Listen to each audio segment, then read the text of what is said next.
Hello everyone, welcome back to enlightenment.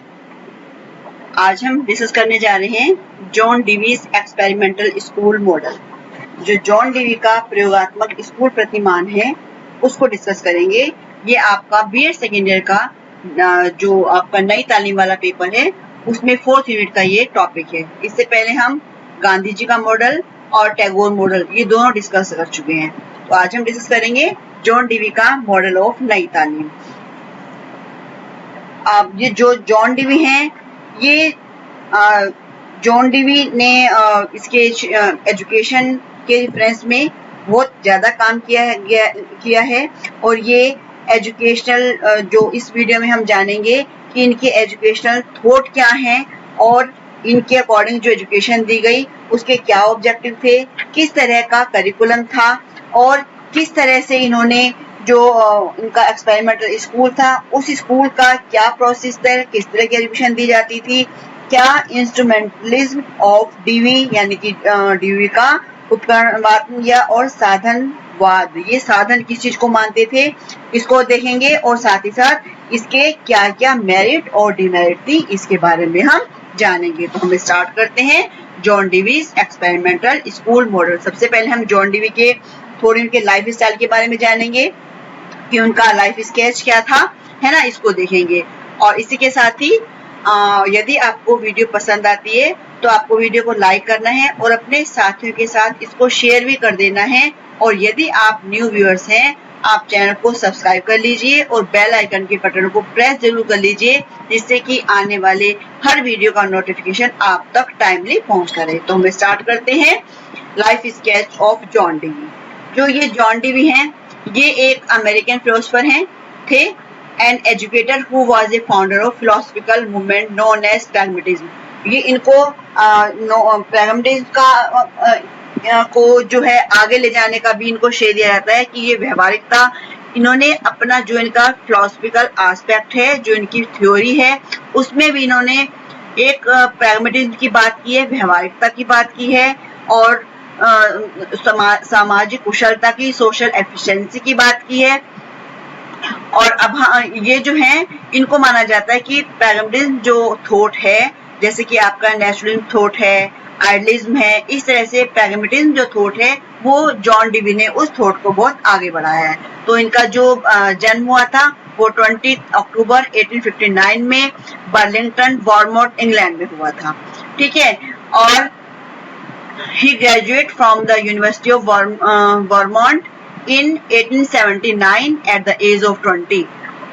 In 1894 he opened his laboratory school और इन्होंने 1894 में laboratory school, जो कि एक बहुत बड़ी इनको इससे प्रसिद्धि मिली थी, लेबोरेटरी स्कूल की बात की, जहाँ पर इन्होंने कहा कि जो स्टूडेंट है उनको हमें करके सिखाना है, लर्निंग बाय डूइंग सिखाना है। जैसे इसका नाम से पता चल रहा है, लेबोरेटरी प्रयोगात्मक, प्रयोग करना, यहाँ पर बच्चे खुद अपने आप ही लर्निंग बाय डूइंग सीखेंगे। अब इसको लेबोरेटरी स्कूल को हम आगे भी पढ़ेंगे इसके बारे में। इसके बाद हम देख लेते हैं कि इनकी बुक्स कौन कौन सी थी। तो इन्होंने जब लेबोरेटरी स्कूल को इस्टेब्लिश किया उसके बाद इन्होंने अपने जो इनके आइडियाज थे उन आइडियाज को लिखना शुरू कर दिया और इन्होंने ये जो बुक्स देख पा रहे हैं आप, ये सारी बुक्स इन्होंने इनको लिखा, school and society, school and child, school of tomorrow, democracy in education, reconstruction in philosophy, education day, और भी बहुत सारी इनकी बुक्स हैं जैसे कि interest as related to will, my pedagogical creed, ये भी इनकी बुक है। तो इन्होंने काफी सारी बुक्स लिखी और इन बुक्स में इन्होंने अपने थॉट्स लिखे कि किस तरह की एजुकेशन को होना चाहिए। तो ये बुक्स हैं, ये जो वेरी शॉर्ट क्वेश्चन में आपसे पूछ लिया जाता है कि जॉन डीवी की कोई भी 2 बुक बताइए, तो आपको बुक पता होनी चाहिए। इसके बाद देखते हैं कंसेप्ट ऑफ एजुकेशन कि इन्होंने एजुकेशन के लिए क्या कहा। John Dewey accepted education as a social process. इन्होंने कहा कि जो शिक्षा है वो सामाजिक प्रक्रिया है, ये सोशल प्रोसेस है और ना तो ये साध्य है और ना ही ये मानव जीवन का तैयारी का साधन है, ये तो स्वयं में ही जीवन है। इन्होंने कहा कि जो एजुकेशन है इसको ना हम साध्य मान सकते हैं ना इसको साधन मान सकते हैं, ये तो अपने आप में ही जीवन है। और John Dewey has called education as psychological and social aspect. इन्होंने सोशल और साइकोलॉजिकल एस्पेक्ट कहा था एजुकेशन को। अब जो साइकोलॉजिकल एस्पेक्ट हैं उसमें क्या आ जाता है, हमारे इंटरेस्ट आ जाते हैं, इंडिविजुअल जो कैरेक्टरिस्टिक्स होती हैं वो आ जाती हैं। और जो सोशल एस्पेक्ट है, सोशल एस्पेक्ट में क्या आता है, हमारी फैमिली, हमारे नेबर, जो हमारा ग्रुप है, सिविलाइजेशन है, कल्चर है, ये सब किस में आता है, ये आता है हमारा सोशल एस्पेक्ट के अंदर। अब जॉन डीवी का ये मानना था कि भाई अब जिस सोसाइटी में रहते हैं उस सोसाइटी में हमें हमेशा नए नए एक्सपीरियंस होते रहते हैं, और जो एक्सपीरियंस होते हैं इन एक्सपीरियंस से अपने और हमें सोसाइटी के लिए जो कौन से एक्सपीरियंस, उन एक्सपीरियंस का हमें चुनाव करना होता है कि किस एक्सपीरियंस, कौन सा एक्सपीरियंस हमारा किस समय काम में आएगा। तो इसी तरह से ही इन्होंने ये डेफिनेशन भी है किस तरह से एजुकेशन में be defined as the process of reconstruction of experience. इन्होंने कहा कि जो एजुकेशन है वो रिकंस्ट्रक्शन है एक्सपीरियंस का, जो हमारे अनुभव होते हैं, एक्सपीरियंस होते हैं, उनको रिकंस्ट्रक्ट होता है उनका, हमारे एक्सपीरियंस का। तो जो हमारी एजुकेशन है वो हमारे एक्सपीरियंस का पुनर्निर्माण की प्रक्रिया है, क्योंकि हम क्या करते हैं, बहुत बार हम अपने एक्सपीरियंस से बहुत सी चीजें सीखते हैं, है ना। और जैसे कि हमने मान लीजिए कुछ काम किया, वो हमारा गलत हो गया, तो आगे आने वाले समय में हमें एक्सपीरियंस से पता चला कि यदि हम इस तरह से इस काम को करेंगे तो शायद हमारा काम सही नहीं होगा, तो हमें किसी और मेथड को यूज करना होगा। नेक्स्ट इन्होंने दिया है ये education in its broadest sense in the means of its social continuity of life, की सामाजिक जो शिक्षा है वो सामाजिक रूप की अविरलता है। इनका मानना था कि जो सोसाइटी है वो हमारी चेंजेबल सोसाइटी है, गतिशील है, डायनेमिक है। तो इनका ये मानना था कि जब हमारी सोसाइटी गतिशील है तो इसका मतलब जो हमारे एजुकेशन के ऑब्जेक्टिव हैं वो ऑब्जेक्टिव भी चेंजेबल हैं, वो भी गतिशील होते हैं। तो ये जो है एक निश्चित उद्देश्य में विश्वास नहीं करते थे। इनका मतलब कहना था कि जो ऑब्जेक्टिव हैं वो चेंज होते रहते हैं, क्योंकि हमारी सोसाइटी भी डायनेमिक है। और जो हमारी एजुकेशन है, एजुकेशन से हम क्या करते हैं, सारी एफिशिएंसी को डेवलप करते हैं बच्चों के अंदर, जिससे कि वो एनवायरनमेंट में रहते हैं उस एनवायरनमेंट पर वो कंट्रोल रख सकें, और जो भी पॉसिबिलिटीज हैं उस पॉसिबिलिटीज को फुलफिल करने के वो योग्य बन जाएं। इस तरह की एजुकेशन की बात की इन्होंने। एजुकेशन इज सोशल प्रोसेस, ये सामाजिक प्रक्रिया मानते हैं, अभी बताया मैंने। Education is growth, education growth है। Education is not a preparation for life, ये ऊपर ही बता दिया है ना। और इन्होंने इसके दो बेस माने हैं, व्यक्तिगत और सामाजिक। इन्होंने कहा है कि इसके दो बेस हैं, एक क्या है, इंडिविजुअल, और दूसरा सोशल बेस है। अब किस तरह से इंडिविजुअल और सोशल है ये, कि भाई जो व्यक्ति सोसाइटी में रहता है, सोसाइटी से जो एक्सपीरियंस उसको मिलते हैं वो उन एक्सपीरियंस से सीखता है और उन एक्सपीरियंस को ही आगे क्या करता है, फॉलो अप करता है। इसके बाद देखते हैं एम्स ऑफ ऑब्जेक्टिव, की शिक्षा के उद्देश्य क्या है। इन्होंने क्या उद्देश्य बताया, सबसे पहला तो इन्होंने बताया कि रिकंस्ट्रक्शन ऑफ एक्सपीरियंस, की अनुभवों का पुनर्निर्माण, और जो भी हमारा एनवायरनमेंट है उसके साथ एडजस्टमेंट करना ही एजुकेशन का ऑब्जेक्टिव है। इन्होंने कहा कि जो हमारी लाइफ है, लाइफ डायनेमिक है, चेंजेबल है, हमेशा हम कुछ नया नया सीखते हैं, परिवर्तनशील होता रहता है। तो इसी के अकॉर्डिंग ही जो एजुकेशन होगी वो भी डायनेमिक होगी और वो भी चेंजेबल होनी चाहिए। जब जो हमारी एजुकेशन है वो चेंजेबल एजुकेशन है ना, इसका मतलब वो अपरिवर्तनीय, फिर उसका जो ऑब्जेक्टिव है वो ऑब्जेक्टिव कैसे चेंजेबल नहीं होगा। अगर एजुकेशन का कोई ऑब्जेक्टिव है तो यही है कि वो मनुष्य अपने जीवन की जो भी उसकी डायनामिक है, गतिशीलता है, उसके साथ अपने आप को वो एडजस्ट करके चले, और जो हमारे एक्सपीरियंस हैं उन एक्सपीरियंस का वो फिर से उनको रिकंस्ट्रक्ट करे और अपने एनवायरनमेंट के साथ वो एडजस्ट करना सीख जाए। यही हमारी एजुकेशन का ऑब्जेक्टिव है। दूसरा है डेवलपमेंट ऑफ सोशल स्किल, सामाजिक कुशलता का विकास। अब इन्होंने कहा कि जो ह्यूमन बीइंग है उसके अपने कुछ थॉट्स होते हैं, अपने कुछ आइडियाज होते हैं, वो सोसाइटी में रहकर उसकी सोसाइटी में रहता है, उस सोसाइटी में ही जो भी उसको थॉट हैं उसके पास उनको एक्सप्रेस करता है और समाज को उसी से समझता है और उसे अपने आप को सोसाइटी में वो क्या करता है, एडजस्ट भी करता है। एडजस्ट करने के जो स्किल है उस स्किल को ही इन्होंने सोशल एफिशिएंसी कहा है। बहुत बार आ जाता है कि जो सामाजिक कुशलता का विकास किसकी देन है, तो हमें बताना है कि ये जॉन डीवी की देन है, क्योंकि वो मानते हैं कि हम सोसाइटी में जब हम रहते हैं, सोसाइटी में रहने के लिए जो हम जिस तरह से हम एडजस्ट करते हैं, वो एडजस्टमेंट की हमारे अंदर जो स्किल होती है वो स्किल ही सोशल एफिशिएंसी मानी जाएगी। उनके अकॉर्डिंग एजुकेशन का ऑब्जेक्टिव है कि जो ह्यूमन बीइंग्स हैं उनके अंदर सोशल एफिशिएंसी को डेवलप करना है। नेक्स्ट है ट्रेनिंग ऑफ डेमोक्रेटिक लाइफ, लोकतंत्रीय जीवन का प्रशिक्षण। जब जो जॉन डीवी हैं वो सोसाइटी के समर्थक हैं, समाज के समर्थक हैं, और क्या है समाज के, इस तरह के समाज वो चाहते हैं कि ऐसे समाज के सभी कार्यों में कुशलता पूर्वक भाग लेने के लिए व्यक्ति में क्षमताएं होनी चाहिए, जैसे कि एक्टिविटी करने की एबिलिटी होनी चाहिए, वो कोई भी काम करने की होनी चाहिए, वो सिविलाइजेशन होना चाहिए, यदि हम फ्री हैं उस फ्री टाइम को हम कैसे यूज करेंगे, मोरालिटी होनी चाहिए, कैरेक्टर फॉर्मेशन है।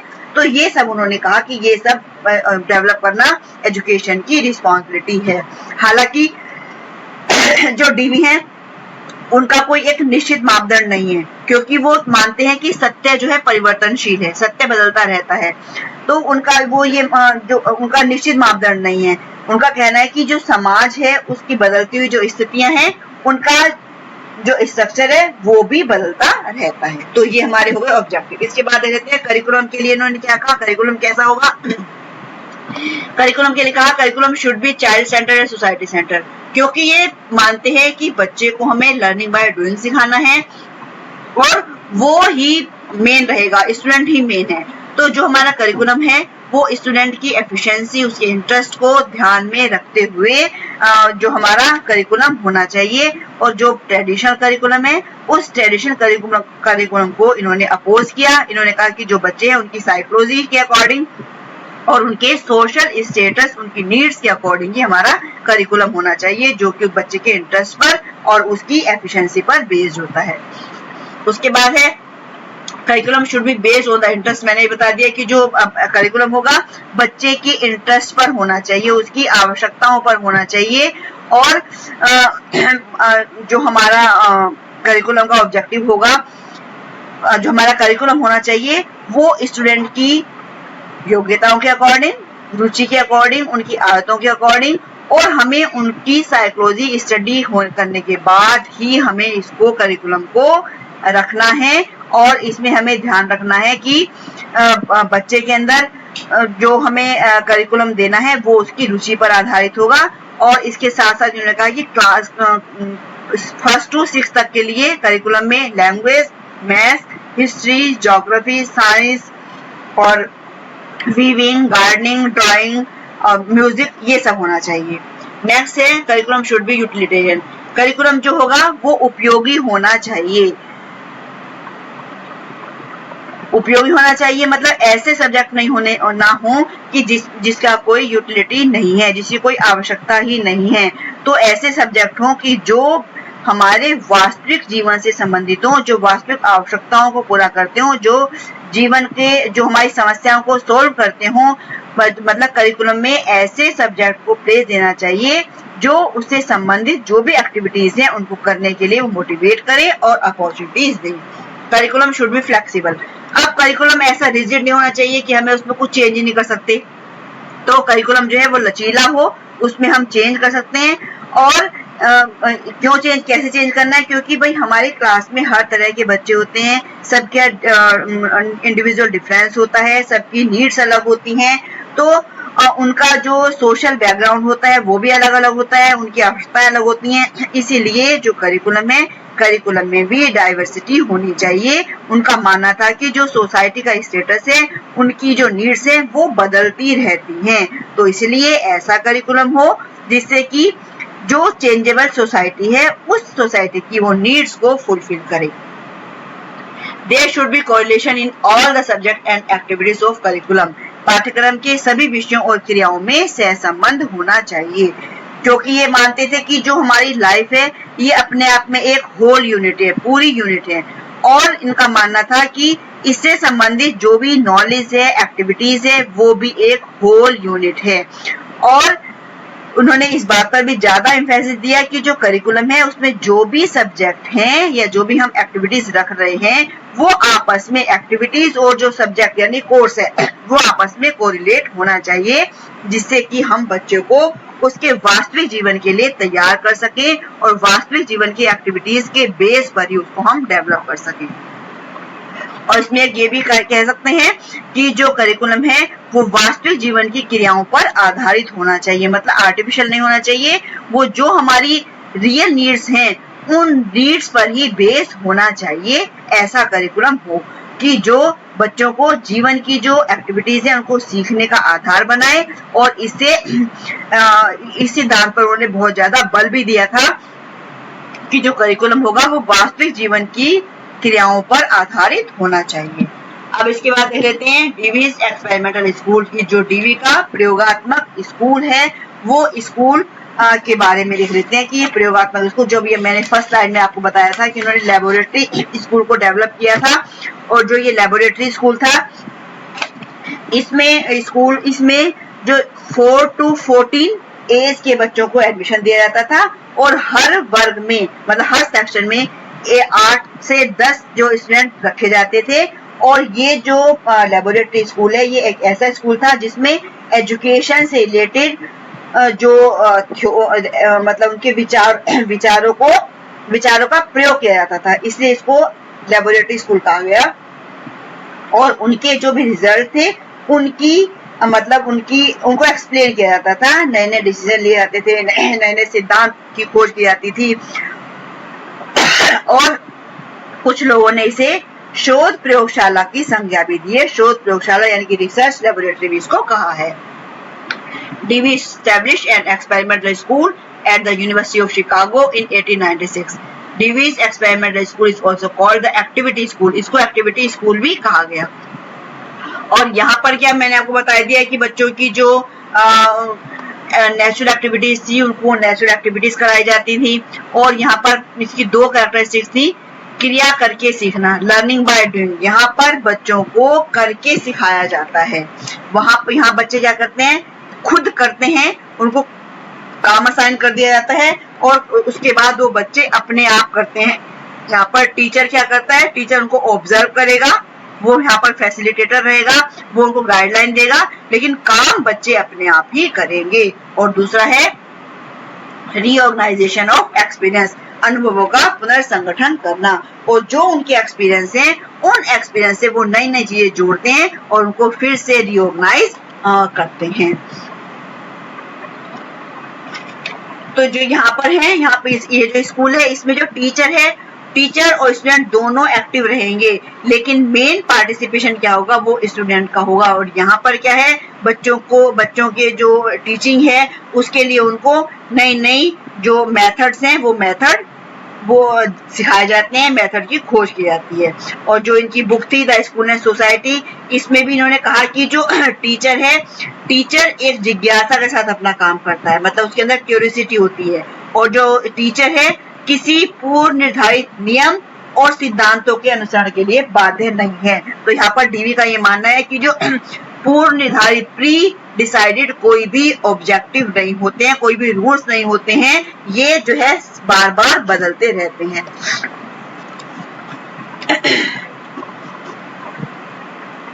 अब डीवी ये भी कहते हैं कि क्रियाशीलता यानी कि एक्टिविटी बनाए रखने के लिए स्कूल हमेशा नए नए प्रयोग करता रहे और स्कूल का जीवन से सीधा संबंध बना रहता है। स्कूल को इन्होंने समाज का लघु रूप कहा था। इन्होंने कहा school is a society in A miniature. और उन्होंने आगे भी कहा school should be the true representative of society. इन्होंने स्कूल को माना कि एक ट्रू रिप्रेजेंटेटिव है सोसाइटी का। अब देखते हैं कि इनकी कैरेक्टरिस्टिक्स क्या क्या थी। सबसे पहले कैरेक्टरिस्टिक्स है कि understanding the relationship between interest and exertion, कि रुचि और परिश्रम के पारस्परिक संबंध को समझना। क्योंकि यहाँ पर एक्सपेरिमेंटल स्कूल की बात हो रही है, लेबोरेटरी स्कूल की बात हो रही है, यहाँ पर लेबोरेटरी कर सकते हैं आप, लेबोरेटरी स्कूल की बात हो रही है, तो लेबोरेटरी स्कूल में जो बच्चे का इंटरेस्ट है, यदि बच्चे का इंटरेस्ट होगा तभी वो ज्यादा एफिशिएंसी से उस काम को करेगा। तो यहाँ पर इंटरेस्ट में और बच्चे के काम करने में सीधा सीधा संबंध है। और दूसरा है understanding the interrelationship of personality and socialism, व्यक्तिवाद और समाजवाद के पारस्परिक संबंध को बताना। यहाँ पर इन्होंने कहा कि भाई हम जिस सोसाइटी में रहते हैं उस सोसाइटी के रूल्स रेगुलेशन क्या हैं, डायनामिक हैं, वो चेंज होते रहते हैं। तो यहाँ पर उन्होंने जो मतलब सोसाइटी और इंडिविजुअल यानी कि व्यक्ति दोनों में आपस में क्या है, कोरिलेशन है, दोनों में आपस में कोरिलेशन है, इसको समझाना ये भी इसका एक ऑब्जेक्टिव है स्कूल का।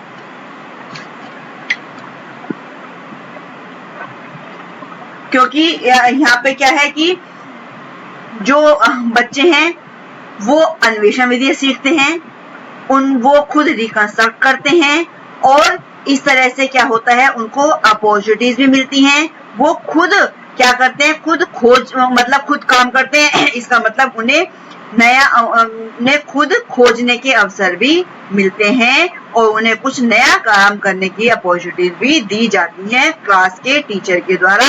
और इस स्थिति में हम जो इंटरेस्ट को क्रियाशील कर सकें और जिससे कि वो एक्टिव होकर उस काम को करेंगे, मतलब कि सीखेंगे, अपनी लर्निंग अपने आप करेंगे। To establish relationship between child and his curriculum, अब बालक और उसके पाठ्यक्रम के बीच में संबंध स्थापित करना कि यहाँ पर वो ये है कि भाई जो स्टूडेंट है और जो करिकुलम है उनके बीच में भी कोऑर्डिनेशन होना चाहिए, बिल्कुल रिलेशनशिप इस्टेब्लिश करना, ये भी इसका कैरेक्टरिस्टिक्स है। Synthesis, harmonisation of opposing theories, विरोधी सिद्धांतों में संश्लेषण में तालमेल बैठाना। Bringing change in the society as a result of scientific invention, समाज में वैज्ञानिक आविष्कारों के फलस्वरूप परिवर्तन लाना। अब जो है ये अभी पता है कि सोसाइटी चेंजेबल है, नए नए आविष्कार होते रहते हैं, नई नई इन्वेंशन होते रहते हैं, नई नई चीजें आती रहती हैं, तो उसके अकॉर्डिंग सोसाइटी में क्या करना, उस सोसाइटी में भी उस तरह का चेंजेस लेके आना। जैसे कि आज के सिनेरियो में ऑनलाइन क्लास ज्यादा चल रही है, तो टीचर की क्या यहाँ पर ड्यूटी है कि बच्चों को कंफर्टेबल बनाए, स्टूडेंट को ऑनलाइन क्लास के लिए खुद भी तैयार रहे और स्टूडेंट को भी प्रिपेयर करे ऑनलाइन क्लास देने के लिए। अब इसके बाद देख लेते हैं इंस्ट्रूमेंटलिज्म ऑफ ड्यूई, ड्यूई का साधनवाद। अब ये साधनवाद जैसे कि नाम से समझ आ रहा है, रिसोर्स की बात हो रही है यहाँ पर। According to instrumentalism, thought is not the security of an external object और थॉट। यहाँ पर ये कह रहे हैं कि जो विचार हैं, जो हमारे थॉट हैं, वो किसी बाह्य वस्तु की इमेज या विजन नहीं हो सकते। वो थॉट क्या है, ये हमारे रिसोर्स हैं, ये साधन हैं जो कि व्यक्ति को सोचने के लिए मोटिवेट करते हैं। यानी कि जो थॉट हैं, जो हमारे मन में थॉट आते हैं, वो केवल एक रिसोर्स हैं। वो कैसा रिसोर्स है, इस रिसोर्स से हम जो हमारा जिस वस्तु के बारे में हम जानना चाहते हैं उसको हम जानते हैं और जानकर उसके अकॉर्डिंग हम काम करते हैं। और इस तरह से हम ये कह सकते हैं कि जो हमारा ऑब्जेक्टिव है, मान लीजिए कोई हमारा ऑब्जेक्टिव है, उस ऑब्जेक्टिव तक पहुंचने के जो रिसोर्स हैं वो थॉट हैं। जैसे कि मान लीजिए आपने कोई टीजीटी या पीजीटी एग्जाम भरा है ना, तो एग्जाम भरने के लिए आपका गोल क्या है कि टीजीटी या पीजीटी को क्वालिफाई करना। लेकिन उस गोल को अचीव करने के लिए आप क्या रिसोर्स क्या लगाएंगे, आपके मन में क्या थॉट आएंगे कि मैं कौन सी बुक पढूं, मुझे कौन से राइटर की बुक पढ़नी चाहिए, कौन से पब्लिकेशन की बुक खरीदनी चाहिए, कौन सी मुझे वीडियोस देखनी चाहिए, कौन से चैनल को मुझे ज्वाइन करना चाहिए। तो ये सारे क्या होंगे, ये सारे रिसोर्स होते हैं। तो यहाँ पर इन्होंने थॉट को एक रिसोर्स के रूप में माना है कि जो हमारे लक्ष्य को प्राप्त कराने का एक साधन होता है। अब इन्होंने ये भी कहा कि जो मतलब ट्रुथ है वो सदैव निर्माण की अवस्था में होता है। इन्होंने कहा कि जो सच्चाई मतलब एक ट्रुथ की बात की, इन्होंने कहा कि ये हमें मतलब जो कहने का मतलब है कि इन्होंने कहा कि जो ये सत्य है ये बदलता रहता है। तो हमारा जो ऑब्जेक्टिव है एजुकेशन का वो भी उसके अकॉर्डिंग बदलता ही रहेगा। और इन्होंने कहा कि जो सिद्धांत उपयोगी है वही उपयुक्त होता है, वही सही है। जो हमारे लिए उपयोगी है आज, जो हमारे लिए उपयोगी है वही हमारे लिए सही है। तो जो हमें सुख की प्राप्ति कराता है वो ही सत्यता का परिचायक भी होगा। इससे ही इन्होंने उपयोगिता के स्तर के अनुकूल वस्तु सिद्धांत के महत्व को निर्धारित करने के लिए इस सिद्धांत पर इन्होंने बल दिया। तो इनके अकॉर्डिंग क्या है कि जीवन के आदर्श जो है वो स्थायी नहीं है, वो परिवर्तनशील है। भाई सत्य भी परिवर्तनशील है, आदर्श भी परिवर्तनशील है और समाज भी परिवर्तनशील है, यानी कि यह सब कुछ परिवर्तनशील मान रहे हैं। तो उसी के अकॉर्डिंग क्या करना है, हमें अपने लक्ष्य को भी, हमारे लक्ष्य भी बदलते जाते हैं, तो हमें शिक्षा के उद्देश्य भी हमें बदलते रहने होंगे। जो ये साधनवाद है, इंस्ट्रूमेंटलिज्म है, ये समाज को एक ऐसी जगह मानते हैं जहां पर कि जीवन का डेवलपमेंट मिलता है और प्रोग्रेस को मोटिवेशन मिलता है, हमें संतोष मिलता है, हमें सेटिस्फैक्शन मिलता है। इसका मतलब जो सोशल एफिशिएंसी है और सक्सेस, वो दोनों एजुकेशन का मतलब एजुकेशन का ऑब्जेक्टिव बनाना इस सिद्धांत का मुख्य प्रयोजन है। अब इसके बाद ये हमारा हो गया पूरा, हमने देख लिया कि इंस्ट्रूमेंटलिज्म क्या है, लैबोरेटरी स्कूल क्या था और इनका करिकुलम किस तरह का था। अब हम देखेंगे इसके गुण और दोष क्या क्या हैं, इसका मूल्यांकन कर लेते हैं। मेरिट, भाई चाइल्ड सेंटर एजुकेशन की बात करते हैं कि स्टूडेंट को सेंटर में रख के एजुकेशन दी जानी चाहिए, उसको लर्निंग बाय डूइंग सिखाना चाहिए, बच्चा करके सीखेगा तो उसको ज्यादा ध्यान रहेगा।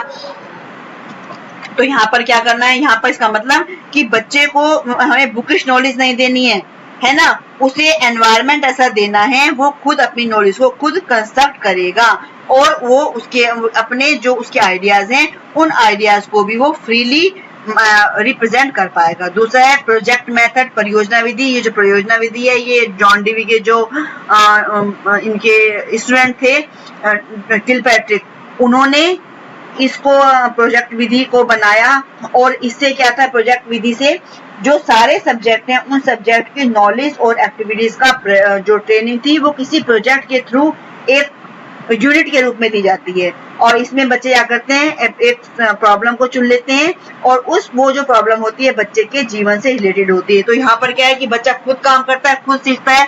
तो जो प्रोजेक्ट मेथड है इससे क्या है कि बच्चे को हम एक ऐसा एनवायरनमेंट देते हैं, प्रयोगात्मक एनवायरनमेंट दिया जाता है, ये भी इसका बहुत बड़ी मेरिट है। दूसरा, importance of activity over thought, क्रिया को विचार की अपेक्षा महत्व। इन्होंने जो विचार है उसको साधन माना है और एक्टिविटी बेस्ड इन्होंने बात की कि बच्चे को एक्टिविटी कराई जानी चाहिए, एक्टिविटी के थ्रू उनको एजुकेशन दी जानी चाहिए। एक्टिविटी से हम कराएंगे, लर्निंग बाय डूइंग कराएंगे तो वो ज्यादा बच्चा सीखेगा। तो इसके बाद हम इसकी डिमेरिट भी देख लेते हैं। Disregard for certain ideas and beliefs. अब ये निश्चित आदर्श और मान्यताओं की बात कहते हैं कि कोई भी निश्चित आदर्श मान्यता नहीं होती है, तो इसको ये बिल्कुल एक सिरे से नकार देते हैं, जो कि इसकी डिमेरिट है। नेग्लेक्ट ऑफ ह्यूमन कंसाइंस, मानवीय विवेक शक्ति की उपेक्षा। अब इन्होंने जो विचार है उसको सेकेंडरी माना है, इन्होंने कहा कि जो विचार है वो सेकेंडरी है, एक्टिविटी इंपॉर्टेंस है, तो इन्होंने यहाँ इसको नेग्लेक्ट किया है। तीसरा है overwrite rejection of persistent truths and beliefs, जो सत्यता है और मान्यताएं हैं इन्होंने इसको अस्वीकार किया। इन्होंने कहा कि सत्य परिवर्तनशील है, सत्य निर्माण की अवस्था में है, ये बदलता रहता है और जीवन की आध्यात्मिक शक्ति की भी इन्होंने पूरी तरह से अवहेलना की है। और सत्य और मान्यताएं हमें जबकि आधार प्रदान करती हैं, उनको पूर्णतः हम उपेक्षित नहीं कर सकते हैं। तो इस तरह से इन्होंने इस तरह से अपना जो जॉन डीवी का ये आपका पूरा मॉडल है वो इस तरह से है। कुल मिलाकर हम ये कह सकते हैं कि जो ये जॉन डीवी हैं एक मतलब एक बहुत बड़े फिलोसोफर थे और इन्होंने जो भी गलत प्रथाएं थी समाज में उसकी जगह इन्होंने एक प्रोग्रेसिव सोसाइटी को इस्टेब्लिश किया। प्रोग्रेसिव सोसाइटी को इस्टेब्लिश करना एक बहुत बड़ा इनका कंट्रीब्यूशन हम एजुकेशन में मान सकते हैं। तो इस तरह से आज हमने जाना जॉन डीवी के प्रयोगात्मक स्कूल के बारे में, इनकी कौन कौन सी बुक्स हैं और इनका साधनवाद जो थ्योरी है वो साधनवाद थ्योरी क्या है। इसी के साथ ही हम इसको यही सेशन को खत्म करते हैं और जल्द ही आने वाली वीडियो में मिलेंगे। इसके साथ ही इस सेशन को यही खत्म करते हैं। आपको वीडियो पसंद आती है लाइक कीजिए, शेयर कीजिए और सब्सक्राइब कर लीजिए। और यदि आप कोई और वीडियो किसी टॉपिक पर जानना चाहते हैं तो कमेंट बॉक्स में आप मैसेज कर दीजिए, और कोई भी आपका कोई सुझाव है, कुछ आप कहना चाहते हैं तो उसका भी सुझाव का भी वेलकम है। थैंक